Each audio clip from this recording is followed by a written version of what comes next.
Contexto histórico da escritura As Barragens da Fé.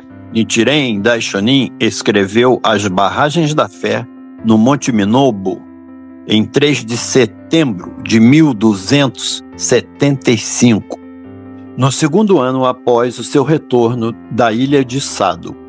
Na ocasião, ele tinha 54 anos de idade. A recebedora dessa carta, Senichi Ama, morava em Sado. Ela e seu marido, Abutsubo, haviam abraçado o ensino de Nichiren Daishonin durante o seu exílio naquele lugar. Pouco se sabe sobre as origens de Senichi Ama. De acordo com a tradição, ela foi outrora dama de companhia de Uemon no Suke, que servia o imperador aposentado Jotoku, e o acompanhou ao exílio quando este foi banido para Sado, após a derrota das forças imperiais no distrito Jokyu em 1221. Contudo, descobertas recentes parecem indicar que tanto Senichi Ama como Abutsubo eram provavelmente nativos de Sado. O casal já estava bastante idoso quando os dois tornaram-se discípulos de Nichiren Daishonin. Nichiren Daishonin havia sido banido à pequena ilha de Sado, mar do Japão, em outubro de 1271, após uma tentativa fracassada de decapitá-lo em Tatsunokochi, em 12 de setembro do mesmo ano. Nessa ilha desolada e fria, ele recebeu como morada uma minúscula capela em ruínas chamada Samaido, que localizava-se num campo usado como cemitério, exposto a ventos gelados. A neve entrava pelos buracos do teto e das paredes, e afirma-se que a certa altura Nichiren Daishonin possuía somente um casaco de palha para protegê-lo. As autoridades tinham a total intenção de que ele morresse. Além da falta de alimentação e abrigo, ele teve que lutar contra a hostilidade dos habitantes da ilha, a maioria composta de praticantes da seita da Terra Pura, que se enfureciam ao ouvir que o mau sacerdote Nichiren, entre aspas, que denunciou a fé que abraçavam, havia se instalado em Sado. Conta-se que Abutsubo, ele próprio, um devoto seguidor da seita Terra Pura, foi até Samaido aos gritos para enfrentar Nichiren Daishonin num debate, mas foi convertido aos ensinos e nunca mais recitou a Nembutsu novamente. A esposa de Abutsubo, Senichi Ama, também se converteu, e a partir de então o idoso casal serviu a Daishonin com coragem e devoção. Embora o auxílio aos exilados fosse proibido por lei, eles se expuseram ao descontentamento da comunidade para prover-lhe alimento, materiais para escrita e outras necessidades, enganando por repetidas vezes a guarda colocada ao redor de Samaido para visitá-lo tarde da noite. Numa carta escrita a Senichi Ama, datada de 1278, Nichiren Daishonin diz: "Em que existência eu poderia esquecer a sua bondade? Foi como a minha própria mãe tivesse renascido nessa província de Sado."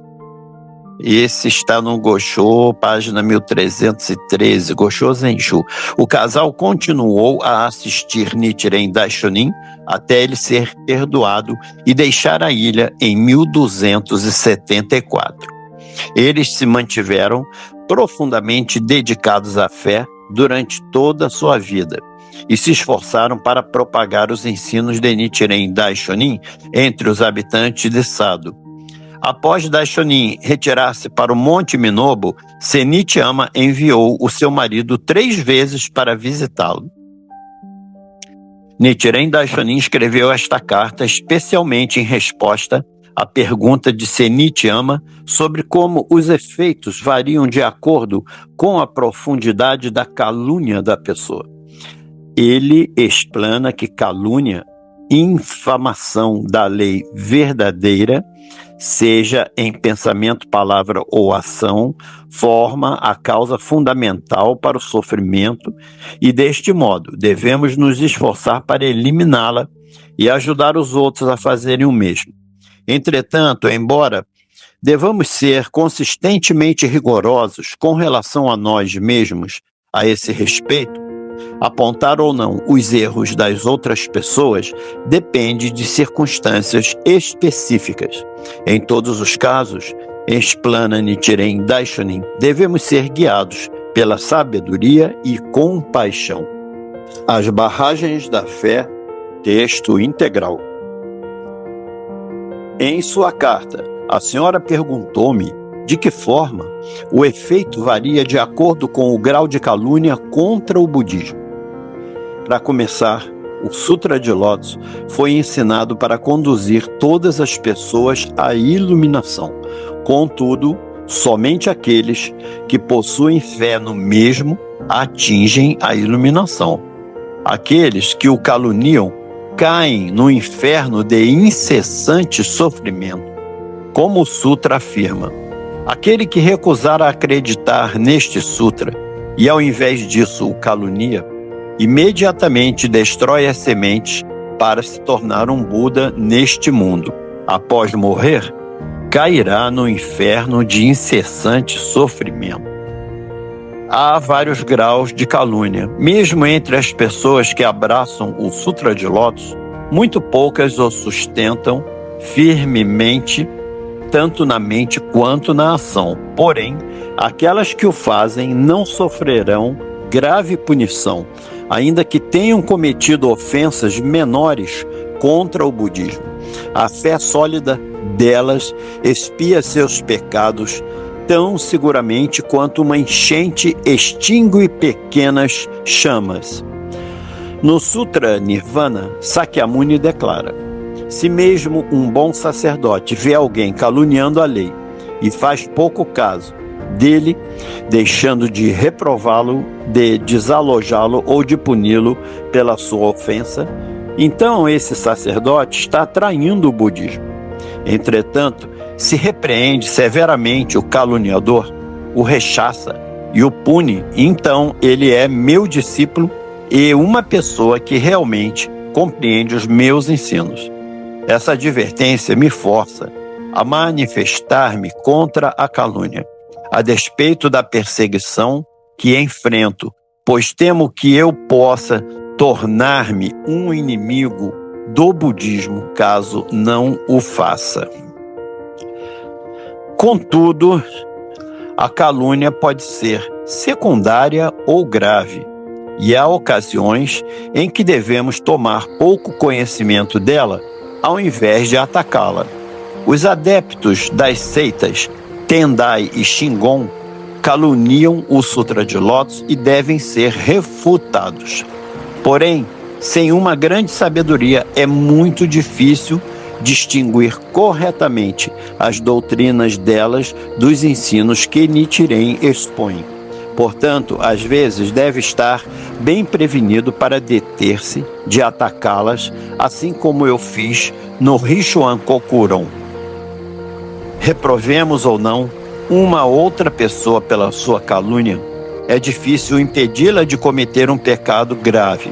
Se vemos ou ouvimos alguém cometer a calúnia e não fazemos tentativa alguma para fazê-lo parar, embora ele pudesse ser salvo, traímos nossos grandes dons de audição e visão e, deste modo, cometemos um ato de total inclemência. Shangan Shoan escreve: se favorecer uma outra pessoa, mas não possuir a benevolência para corrigi-la, o senhor é, na verdade, um inimigo dela. As consequências dessa ofensa são extremamente difíceis de se apagar.